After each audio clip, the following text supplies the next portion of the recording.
Hot.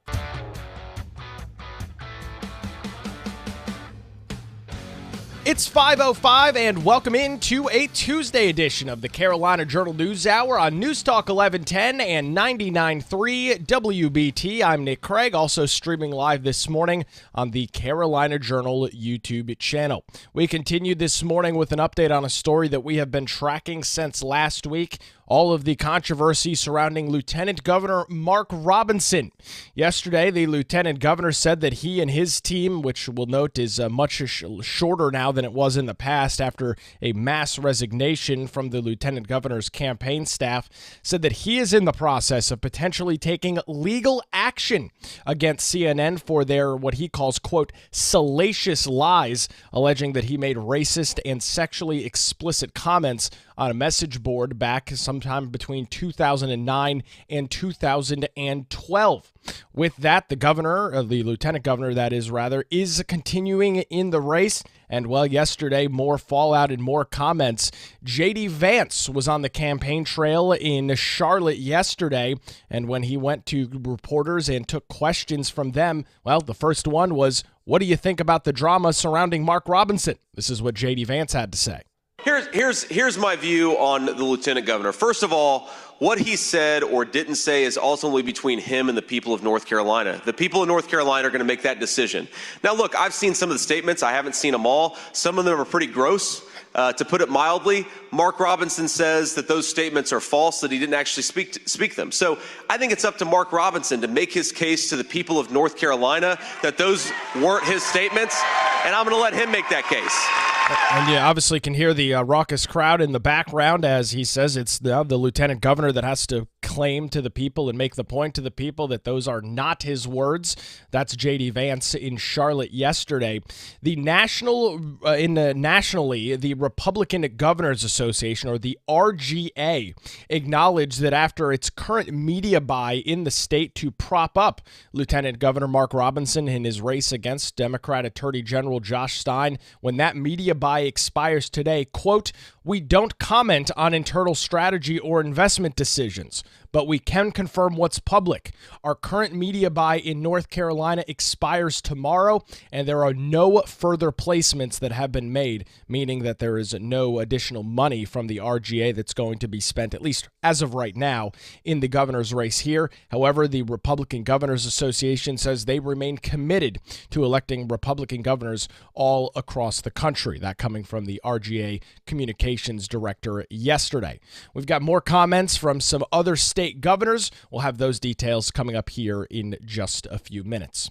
Absentee ballot requests in North Carolina have dropped by over 80% from the year 2020. Obviously, that during the COVID-19 pandemic, with about 207,000 individuals requesting those ballots so far for the 2024 general election. That's compared to over 900,000 in the year 2020.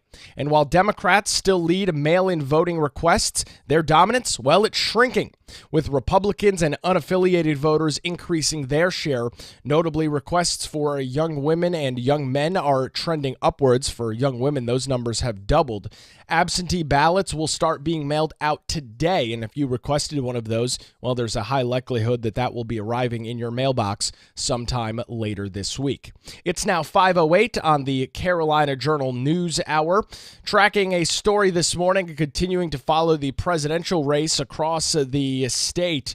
In a campaign stop over the weekend, former President Donald Trump pronounced that if he is successful in winning a second term up in Washington, D.C., he will award full federal recognition to the Lumby tribe. This is him in Wilmington on Saturday. Biden and Obama promised remedy that they want to remedy the injustice, but they never did it. They broke their promise, and today I'm officially announcing that if I am elected in November, I will sign legislation granting the great Lumby tribe the federal recognition that it deserves. The Lumby tribe, which is a Native American tribe, has been given partial recognition by the federal government. That happened back in 1956. However, they do not share the full federal benefits that other federally recognized tribes do. Their fight for full federal recognition has been ongoing for quite some time, going all the way back to the 1880s. Focused in the Robeson County area, the current self-identified Lumby population is quite large, at approximately 63,000 enrolled members. The group has become a notable voting bloc in North Carolina, this changing in recent election cycles where things have shifted. Political leanings in that group, historically supporting Democrats, well, that lean is now happening towards the Republican side.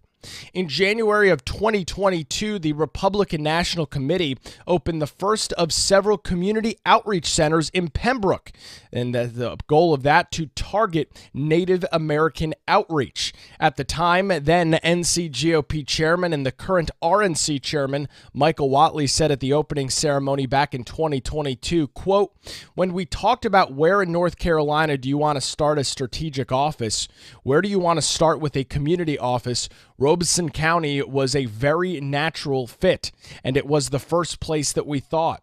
When you think of this country, the triracial makeup of it, a third being Native American and a third being black and a third being white, this was just the absolute perfect place to do that." A quick glance at recent election results indicate that these plans and this outreach is working. Going back to 2012, less than 10 years before the opening of the community center, it shows that the heart of the Lumby country was in firm Democrat control. That election cycle, former President Barack Obama carried Robeson County by nearly 18 points. However, it would be the last time for Robeson County that they chose a Democrat president to win that county. In 2016, Robeson County flipped red, going for Trump over Democrat Hillary Clinton in a narrower margin, 50-46. And in 2020, as Trump's margin of victory statewide was less than 1.5%, in Robeson County, well, the margin swelled. 59% of voters there supported Donald Trump, with only 40% supporting Democrat nominee Joe Biden at the time. So obviously that switch is going on there. Representative Jared Lowry, who represents Robeson County in the General Assembly, a Lumby member himself, said, "I'm glad President Trump supports full federal recognition for the Lumby people." He said, quote, "He understands," referring to the former president, "that ending the nearly 70-year termination policy that Congress put on the Lumby tribe will fully conclude the 130-year journey for justice that has been sought by the Lumby people.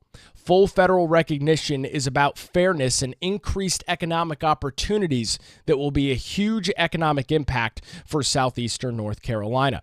The benefits are part of what makes such recognition a politically contentious issue, as full federal recognition would presumably enable fuller access to resources from the Bureau of Indian Affairs, that's BIA, and the Indian Health System, IHS." That was what Donald Trump was saying in Wilmington this weekend. We'll see if he continues that trend. He is slated to be back in the state tomorrow. Former President Donald Trump will be in Mint Hill on Wednesday at the Mosack Group. That is a company that produces plumbing fittings and things related to water and piping. Former President Trump again in Mint Hill this Wednesday. 5:13 on the Carolina Journal News Hour. News Talk 1110 99.3 WBT. Time for a look at traffic this morning with Boomer Von Canon. Hey, thank you, Nick.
Stay connected.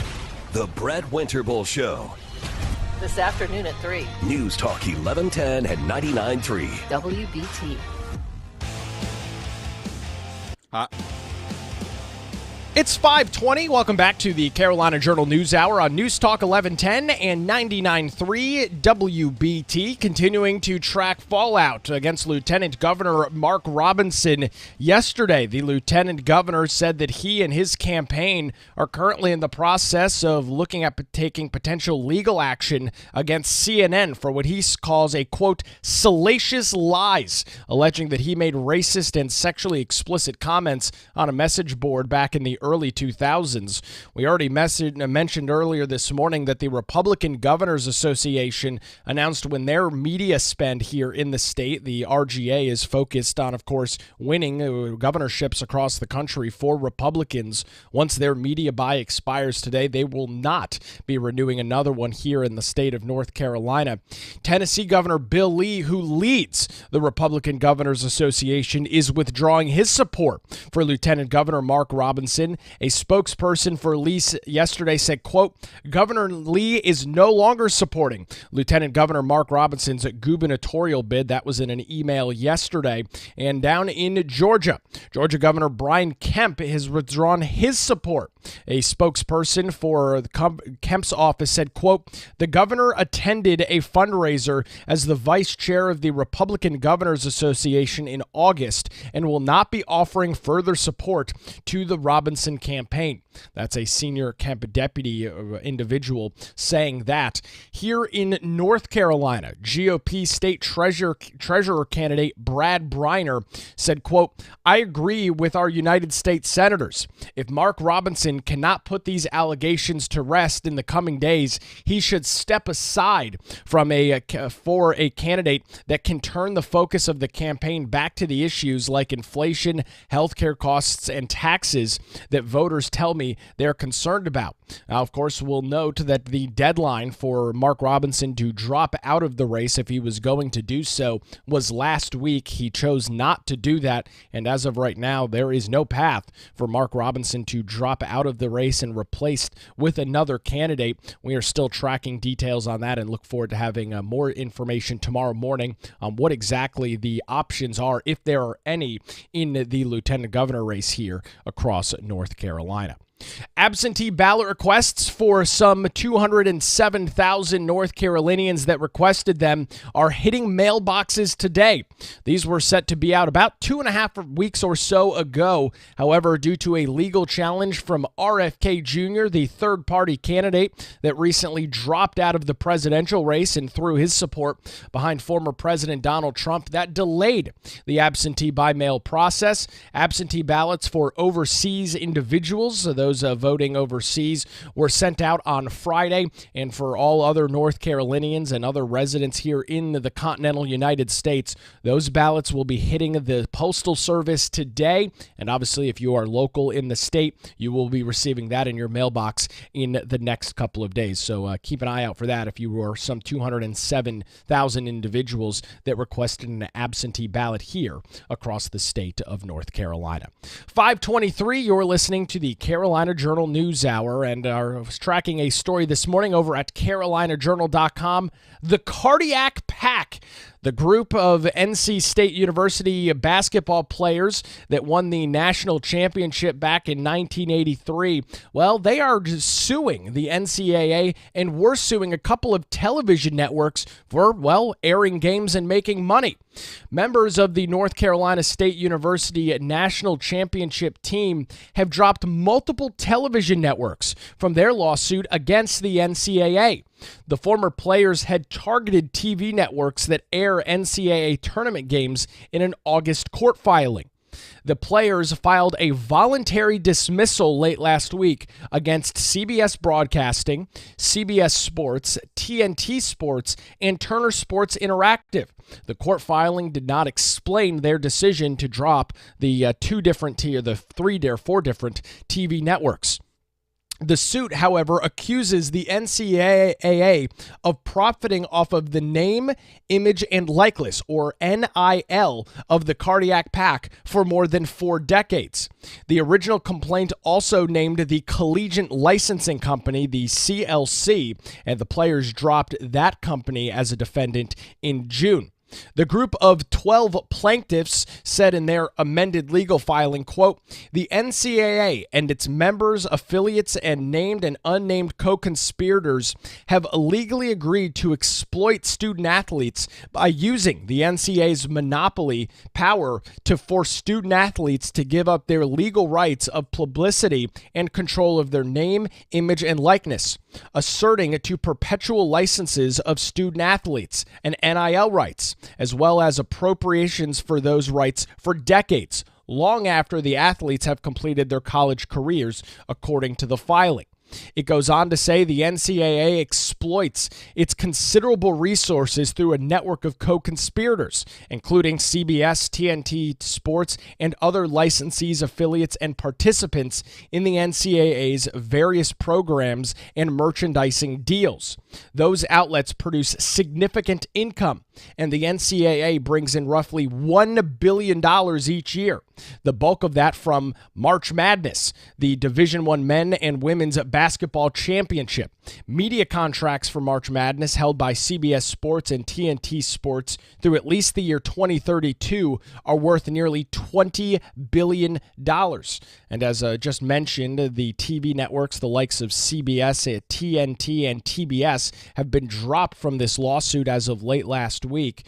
The lawyer representing some of the players in the original complaint said, quote, "For more than 40 years, the NCAA and its co-conspirators have systematically and intentionally misappropriated the cardiac pack's publicity rights, including their names, image, and likeness associated with that game back in 1983, and the plays as well as scores and everything associated with the cardiac pack's legendary victory. The NCAA has used images and videos of members of the cardiac pack to advertise its various tournaments as well as others for commercial purposes without the players' consent and without paying them.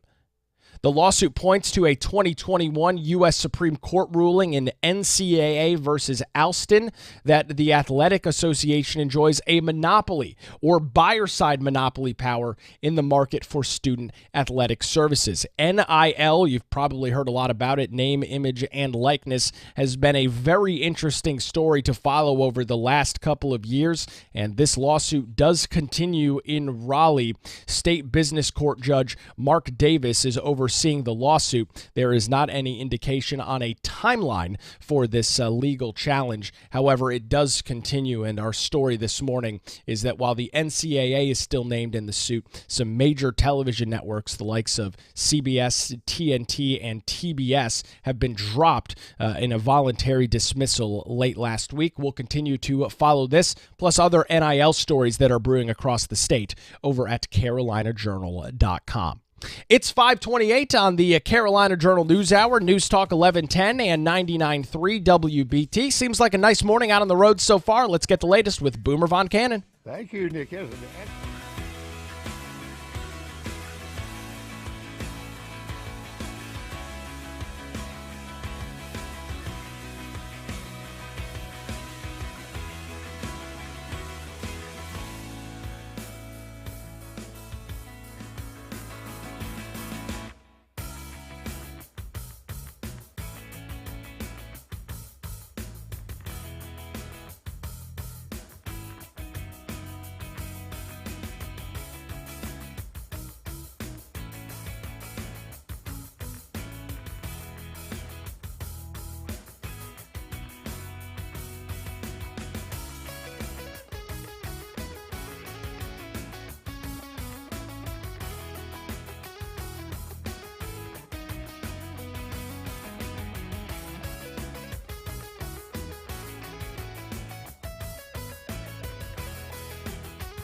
at the Jack Daniels Doghouse in Uptown. Visit WBT.com for details and to register your appointment. Streaming live on the Carolina Journal YouTube channel this morning, it's 5:33. Welcome back to the Carolina Journal News Hour on News Talk 1110 and 99.3 WBT. During a rally in North Carolina over the weekend, former President Donald Trump vowed to grant full federal recognition to the Lumby tribe if reelected coming up later this year. Biden and Obama promised they want to remedy the injustice, but they never did it. They broke their promise, and today I'm officially announcing that if I am elected in November, I will sign legislation granting the great Lumby tribe the federal recognition that it deserves. The Lumby tribe, which is based in southeastern North Carolina, has a partial federal recognition, and that's been since 1956.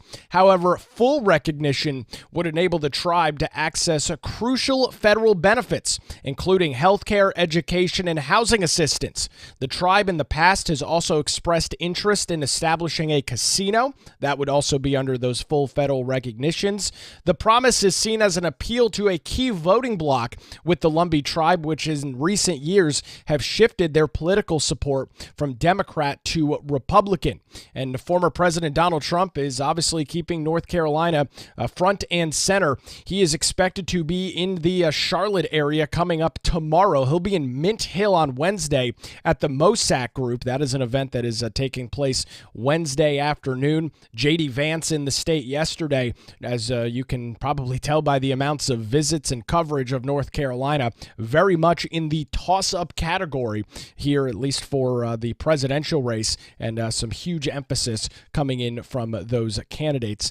Trump, J.D. Vance, the Kamala Harris team, Tim Walz, everybody associated with the presidential contest making their way here to the Tar Heel state. With J.D. Vance in Charlotte yesterday, he was asked about continuing controversy with the current lieutenant governor and gubernatorial candidate Mark Robinson. This is what J.D. Vance told a crowd in Charlotte yesterday. Here's my view on the lieutenant governor. First of all, what he said or didn't say is ultimately between him and the people of North Carolina. The people of North Carolina are going to make that decision. Now, look, I've seen some of the statements. I haven't seen them all. Some of them are pretty gross, to put it mildly. Mark Robinson says that those statements are false, that he didn't actually speak them. So I think it's up to Mark Robinson to make his case to the people of North Carolina that those weren't his statements, and I'm going to let him make that case. J.D. Vance says it's time for Mark Robinson to make the case. We'll have more reaction on that coming up in less than 15 minutes right here on the Carolina Journal News Hour. 5:38, you're listening to News Talk 1110 and 99.3 WBT. If you requested an absentee ballot for this upcoming November's election, a little bit later on this week, you'll be receiving something in the mail from your local Board of Election. Joining us to get more details this morning is Carolina Journal's Brianna Kramer to talk about absentee ballots here in North Carolina.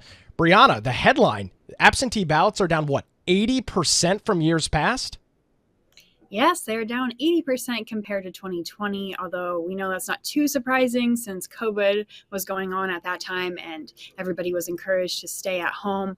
And so we had a lot more people back then requesting absentee ballots and voting from home. So now this year we've had about 207,000 absentee ballot requests so far this election cycle, but that compares to 900,000 at this point in 2020. So it's a huge drop, which is to be expected, of course. But ballots actually have gone out last week on Friday. 19,000 have been requested for military and overseas voters. And so they are being sent out as we speak. And then the rest of North Carolina is expected to get their absentee ballots later this week. They're going to start being mailed out on Tuesday. So with this is actually a little bit later than voters maybe have expected in the past. That was due to RFK Jr., he requesting to be removed from the ballot. That obviously went through, and so now the delay is now here, and these ballots showing up in mailboxes probably Thursday or Friday of this week. 207,000 individuals, but there's some changes to voter ID law that actually make the absentee ballot process, you actually have to return some information with those ballots now, correct? Yeah, that's right. So you have to have a form printed out with your ID, your form of identification. So, print it out at your home or something just to prove your residency here in North Carolina. Or you can also fill out the exception waiver too. But yeah, there's new rules in place as well. So they're adjusting with that and just waiting to get those back into the counties. Actually, so far, 102 as of Monday have been returned so far. So they're ready to start accepting in ballots and get this election underway. As we talk about that number being down across the board, 80%, can you talk a little bit about Republican versus Democrat and where those numbers are for this year compared to maybe what we've seen in years past? Sure. Yeah. It's very interesting to look at the type of voters behind these absentee ballot requests. On the North Carolina State Board of Elections website, you can see this information: who is requesting ballots, the age, demographics, the party they're affiliated with. So we took a look at that data and we found that Democrats account for 66,500 requests, which is actually down compared to the total. So that's about 38%, down from 54% in the 2022 election and 50% in 2020. So they once had a strong edge in the mail-in voting realm, but that's now diminishing. We look to Republicans, which have increased their share since 2020. So they've risen to 40,000. That's still less than Democrats, but it's greater than their 17% share in 2020. So they're trying to push for the GOP voters to bank your vote before Election Day. And you can tell that that's definitely playing out as they grow the number of requests. And then the biggest group of all, unaffiliated voters, they're also showing a steady increase. They grew from 32% in 2020 to 38% in 2024. So this is the largest group, and we can't totally narrow it down which way this group is going to go. I'm glad you brought up that bank your vote message. If anybody's received text messages, maybe you've been inundated with them. There's been a lot of pushes, especially from the GOP, to vote absentee by mail or early vote starting in mid-October when that's here in North Carolina. And I guess, Brianna, based on the numbers that you're telling us about this morning, at least for the absentee side, that message seems to be resonating, at least with some potential GOP voters. Yeah, it certainly is. It's showing up right in the data, and that more people are requesting absentee ballots. So that is, likely to play out when it comes to early voting too. We could see more people on the Republican side show up for early voting rather than same day on Election Day. But another interesting demographic point to keep an eye out for is young women. So they have doubled their share of mail-in requests this year. So this is the 18 to 24-year-old range. And so they rose 4% from 2020 to 2024. So that could really make them a focal point in this election. Now, there are a couple other groups that are increasing as well, and that would be women age 26 to 40. They just barely increased their requests by 1%. And also men ages 18 to 25. So you're really starting to see younger voters show up more. And we know that young women are leaning more towards the left, while young men are leaning more to the right. So it definitely could have major impacts on the election outcome. We'll continue to follow all of the election results as they come in, as the absentee ballots are turned back into various state board of elections and county board of election offices. Brianna Kramer with the Carolina Journal joins us this morning on the Carolina Journal News Hour. 544 News Talk 1110 and 99.3 WBT. Let's see what's going on the roads this morning with Boomer Von Canon. Thank you, Nick.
Alliner today, noon to 3. WBT. Your emergency situation station. Huh? Good Tuesday morning to you, 5:50 on the Carolina Journal News Hour, News Talk 1110 and 99.3 WBT. Thanks for spending part of your morning with us. Tracking some statewide news this morning, the 1983 NC State men's basketball team known as the Cardiac Pack dropped CBS, TNT, TBS, and other television networks from their ongoing lawsuit against the NCAA. The lawsuit alleges that the NCAA profited off of the players' name, image, and likeness, or NIL. That's a term that you've heard come to the forefront over the last couple of years for more than 40 years without compensation, mainly through airing footage from the 1983 championship victory for NC State. And although the networks were initially named as co-defendants, they have since been voluntarily dismissed from the case, which still targets the NCAA for what is they're calling, quote, unfair use of players' NIL rights. That does continue. That legal battle continues here in North Carolina. There is no time frame for when we might see some continued movement on that. We're continuing to track it over at carolinajournal.com.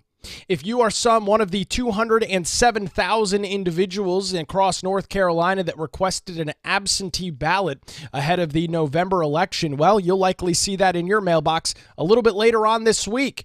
So far, absentee ballot requests are down 80% from where they were during the 2020 presidential election, where some 900,000 residents in North Carolina requested absentee ballots. Of course, during that time, the COVID-19 pandemic in the full swing, individuals not leaving their homes, not allowed to leave their homes in some cases. That explains that high number. While Democrats still lead mail-in voting requests, their dominance, however, is shrinking, with Republicans and the largest voting bloc in the state, unaffiliated voters, increasing their share. Absentee ballots will start being sent out today from your local Board of Election offices, and if you are locally here in the state, those should arrive in your mailboxes sometime later this week. Absentee ballots were supposed to go out some 2.5 weeks ago. However, that was delayed due to ballot delays caused by RFK Jr. dropping out of the presidential race and endorsing former President Donald Trump. There were legal battles over that. A pause was put on the absentee ballot process. However, it looks like they've got everything squared away, and you'll see those ballots arriving in your mailboxes a little bit later on this week. During a rally in Wilmington over the weekend, former President Trump vowed to grant full federal recognition to the Lumby tribe if reelected in 2024. The Lumby tribe, which is based in southeastern North Carolina, has been partially recognized by the federal government since the mid-1950s. However, full recognition would enable the tribe access to critical federal benefits, including the likes of healthcare, education, and housing assistance. The tribe in the past has also expressed interest in establishing a casino. This promise is seen as an appeal to a key voting bloc, with the Lumby tribe shifting their political support from Democrat to Republican over the last decade. Former President Donald Trump will be back in the state tomorrow. He'll be in Mint Hill on Wednesday at the MOSAC group. That is a group that furnishes and produces parts related to plumbing. And he will again be in the state. Vice presidential nominee J.D. Vance in the state yesterday. North Carolina very much in the public eye as we head deeper into the election cycle.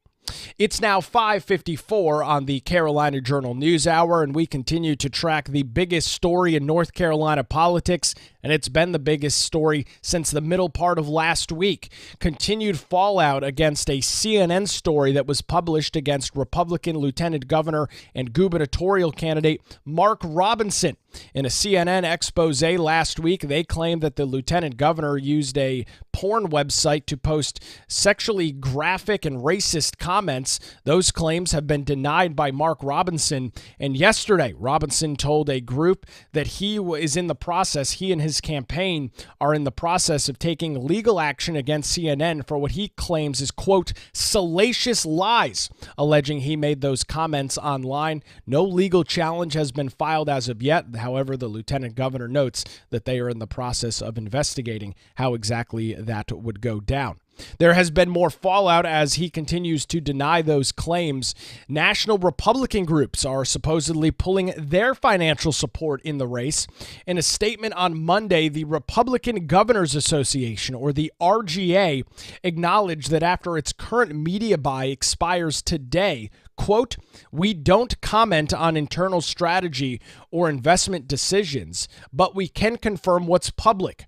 Our current media buy in North Carolina expires tomorrow, and there are no further placements that have been made." The Republican Governors Association remains committed to electing Republican governors all across the country. That statement coming out from an RGA communications director. Interesting to note, there's no way to know whether or not the RGA was planning another media buy or if after this expired, regardless of the CNN story, they would have done any more purchases. Tennessee Governor Bill Lee is withdrawing his support from Mark Robinson. A spokesperson for the Tennessee governor said, quote, "Governor Lee is no longer supporting Lieutenant Governor Robinson's gubernatorial bid, and Georgia's Governor Brian Kemp is also withdrawing his support." This comes after the Atlanta Journal-Constitution obtained photographs of Kemp speaking at an August fundraiser in North Carolina for Mark Robinson. A spokesperson for the Georgia governor says, quote, "The governor attended the fundraiser as the vice chair of the Republican Governors Association and will not be offering any further support to the Robinson campaign." With J.D. Vance's visit in Charlotte yesterday, he took questions from reporters after speaking to a group of supporters there in the room. And the first question he asked was, "What do you think about the Mark Robinson controversy?" J.D. Vance responded to the reporters' questions by saying it's Mark Robinson's opportunity to prove to the voters of North Carolina that those allegations are false, and it's his race to run and his opportunity to prove that. And that is the latest that we are following on the Robinson controversy. Here in North Carolina, GOP state treasurer candidate Brad Briner releasing a statement saying if Mark Robinson cannot put these allegations to rest in the coming days, he should step aside for a candidate that can turn the focus of the campaign back to issues like inflation, healthcare costs, and taxes. We are tracking if there is a path for that to happen here in the state, and we'll have the latest details on that starting tomorrow morning at 5 a.m. right here on the Carolina Journal News Hour. WBT News is next, followed by Good Morning BT. Have a great Tuesday. We're back tomorrow morning, starting at 5. You're clear, man. Great show. I'll talk to you tomorrow.